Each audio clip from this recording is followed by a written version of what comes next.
ప్రేక్షకులకి నమస్కారం. గోపురానికి స్వాగతం.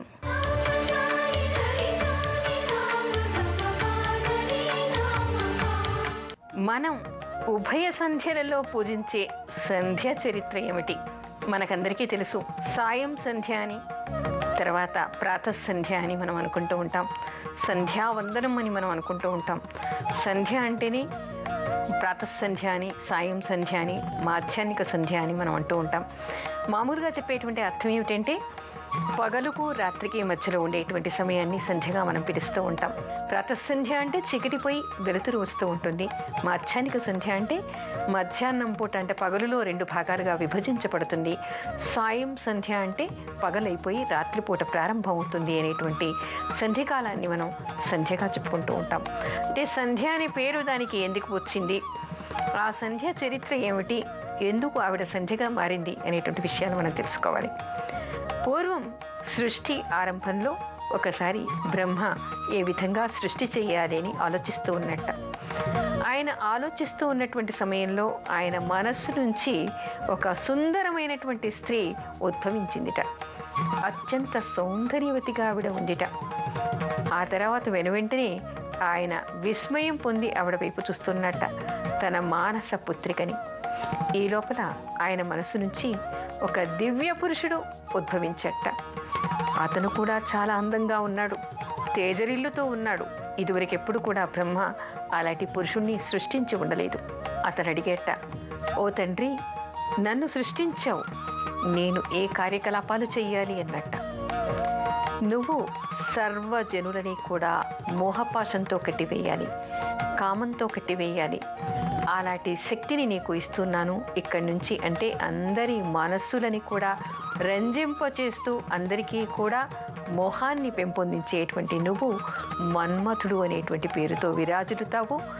అయితే ఈ వ్యక్తి ఆ వ్యక్తి అని లేదు, సకల ఋషులు, మునులు, దేవతలు, మానవులు అందరూ కూడా నీ ప్రలోభానికి లోనయ్యేటువంటి వాడే తప్ప దీన్ని అధిగమించే వాళ్ళు ఎవరు కూడా ఉండరు అనేటువంటి విషయాన్ని, వరాన్ని మన్మథుడికి బ్రహ్మదేవుడిచ్చేట.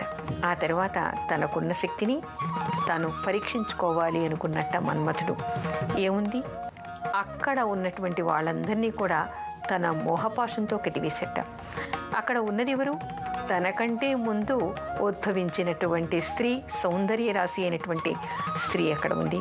అదేవిధంగా బ్రహ్మదేవుడు ఉన్నాడు, ఋషులు, మునులంతా కూడా ఉన్నారు. ఇంకేముంది, అందరూ విచలితులు అయిపోయారు. విచలితులు అయిపోయిన తర్వాత అక్కడ ఉన్నటువంటి ఆ స్త్రీ కూడా విచలితురాలైపోయింది. తండ్రి తర్వాత కూతురు అనేటువంటి వావి వరసలు లేకుండా ఒకళ్ళ పట్ల ఒకళ్ళు మోహావేశాలు కలుక్కొని ఉన్నారట. వాళ్ళ చూపులని, వాళ్ళ చేతులని, వాళ్ళ మోహావేశాలని చూడలేనటువంటి దేవతలంతా కూడా శివుడితో మొరపెట్టుకున్నారట. ఇదేమిటి, కలికాలం ఇంకా రానే లేదు, ఇక్కడ ఈ విధంగా జరుగుతుంది ఏమిటి? బ్రహ్మ లాంటి వాడికి, అతను పుట్టించినటువంటి స్త్రీకి కూడా, సౌందర్య రాశికి కూడా ఇలాంటి మోహావేశాలు కలిగితే ఎలా అని చెప్పేసి బ్రహ్మ గురించి, బ్రహ్మచేతల గురించి, అక్కడ జరుగుతున్నటువంటి విషయాలన్నీ కూడా దేవతలంతా శివుడితో మొరపెట్టుకున్నట్ట. తక్షణమే ధర్మరక్షణ కోసం అని చెప్పేసి శివుడు అక్కడ ప్రత్యక్షమయ్యాట. బ్రహ్మదేవ, నీ బుద్ధి ఎక్కడికి వెళ్ళింది? ఏం చేస్తున్నావో నీకు తెలుసా? ధర్మరక్షణ చేయాలి, ధర్మంగా నువ్వు సృష్టి చేయడం మాత్రమే నీ ధర్మం. నీవు పుట్టించినటువంటి స్త్రీ, నీ దగ్గర నుంచి ఉద్భవించినటువంటి నీ మానస పుత్రిక మీదనే నీకు మోహావేశమైతే ఎంత నేరం అది. ఇలాంటి దాటి నుంచి దూరంగా ఉండాలి, ధర్మవర్తన కలిగి ఉండు, ఇలాంటి మోహావేశాలకి నువ్వు లోను కావడానికి వీల్లేదు అన్నట్ట. శివుడు ఎప్పుడైతే కనిపించాడో, శివుణ్ణి ఎప్పుడైతే వీళ్ళంతా కూడా చూశారో, అప్పుడు వాళ్ళలోని మోహావేశాలన్నీ కూడా పటాపంచలైపోయాయట. ఆ సౌందర్య రాశి అయినటువంటి స్త్రీ కూడా బ్రహ్మదేవుడితో అందిట, పితృదేవ, పొరపాటు జరిగింది. తండ్రిని చూడకుండా నాలో కూడా మోహావేశం వచ్చేసింది. అసలు వవివరుసలు లేకుండా ఈ మోహావేశాలు రావడానికి ఈ శరీరాన్ని నేను త్యజించాలి అనుకుంటున్నాను. నాకు ఈ శరీరంతో జీవించాలని లేదు. అందుకని చెప్పేసి నాకు పవిత్రమైనటువంటి జన్మ కావాలి, పవిత్రమైనటువంటి శరీరం కావాలి, పవిత్రమైనటువంటి మనస్సు కావాలి అని చెప్పేసి వేదన పడి కన్నీళ్లు కార్చిందిట. ఆయన కూడా తెలివి తెచ్చుకొని, నిజమే, ఇక్కడ నేను సృష్టించినటువంటి ఈ మన్మథుడి వల్ల ఇవన్నీ జరిగాయి తప్ప మరొకటి లేదు. అందుకని చెప్పేసి నువ్వు చంద్రభాగా నదీ తీరానికి వెళ్ళు. నాది కూడా పొరపాటు జరిగింది, ఇక నుంచి అలా జరగదు. చంద్రభాగా నదీ తీరానికి వెళ్ళు, శివుడి గురించి తపస్సు చెయ్యి. తపస్సు చేసిన తర్వాత ఆ శివుడు నువ్వు ఏం చేయాలో నిన్ను ఆదేశిస్తాడు అని చెప్పాట. ఆ తర్వాత మన్మథుడికి కూడా శాపం పెట్టాడు. ఎప్పుడైతే శివుడు నీ మీద కోపిస్తాడో అప్పుడు నువ్వు భస్మం అయిపోతావు. అందరి మీద అకారణంగా నీకున్నటువంటి శక్తిని ప్రయోగించడానికి వీల్లేదు అని చెప్పి శాసించి మన్మథుడిని అక్కడి నుంచి పంపించారట. ఆ తర్వాత ఆ సౌందర్య రాశి అయినటువంటి స్త్రీ అక్కడికి చంద్రభాగా నదీ తీరానికి వెళ్ళి శివుడి గురించి తపస్సు చేయడానికి వెళ్ళిందిట.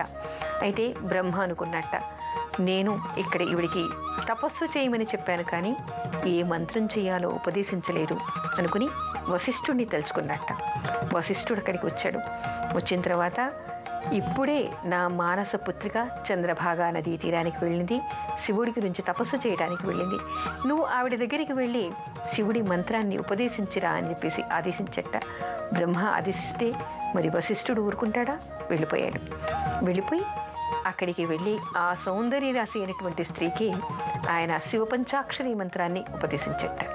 ఆవిడ వశిష్ఠుడి ద్వారా ఆ మంత్రోపదేశాన్ని పొంది శివుడి గురించి తపస్సు చేసింది. శివుడు ప్రత్యక్షమయ్యాడు. తండ్రి, నేను కొన్ని కోరికలు కోరుతాను. ఇక ముందు సృష్టిలో ఎప్పుడు కూడా అంటే నేను జన్మించగానే ఒక పొరపాటు జరిగిపోయింది. నాకు నా ప్రమేయం లేకుండానే ఒక పెద్ద పొరపాటు జరిగిపోయింది. వావి వరుసలు లేకుండా మోహావేశపరులమయ్యాం. అందుకని ఈ శరీరాన్ని నేను త్యజించాలి అని అనుకుంటున్నాను. ఇక ముందు నేను కొన్ని కోరికలు కోరతాను. ఆ కోరికలన్నీ కూడా మీరు తీర్చాలి ఎందుట. శివుడు ఆవిడ ఆంతర్యాన్ని గ్రహించాడు. తథాస్తు అని చిరునవ్వు నవ్వేట. ఏమి నీ కోరికలు అంటే, ఇక నుంచి మనుషులకి బాల్యము, కౌమారము, యవ్వనము, వృద్ధాప్యము అనేటువంటి దశలు ఉండాలి. ఎవరికి కూడా, స్త్రీ పురుషులు ఎవరికి కూడా బాల్యంలో కానీ కౌమారంలో కానీ మోహావేశాలు ఉండకూడదు. యవ్వనం నుంచి వృద్ధాప్యం ప్రారంభమయ్యే వరకు మాత్రమే ఈ మోహావేశాలు ఉండాలి. ఆ విధంగా ఒక వరాన్ని ఇవ్వండి. ఆ తర్వాత నేను ఈ శరీరంతో అపవిత్రమైపోయాను కాబట్టి, అంటే ఈ శరీరంతో నేను తప్పు పని చేయకపోయినా కూడా మనస్సు మలినమైపోయింది కాబట్టి ఇక ఈ శరీరాన్ని నేను అంతం చేయాలనుకుంటున్నాను. మరు జన్మలో నాకు ఒక పవిత్రమైనటువంటి జన్మ కావాలి. నన్ను చూస్తే, నన్ను తలుచుకుంటేనే అందరూ పవిత్రులైపోవాలి. అలాంటి జన్మ నాకు కావాలి. నన్ను ఎప్పుడు కూడా పరపురుషుడు తప్పు దృష్టితో చూడకూడదు. నేను ఏ పరపురుషుణ్ణి కూడా తప్పు దృష్టితో చూడకూడదు. నా భర్తను తప్ప, నా భర్తకు నా పట్ల తప్ప మరే పురుషుడికి కూడా నా పట్ల అన్యథా భావన రాకూడదు.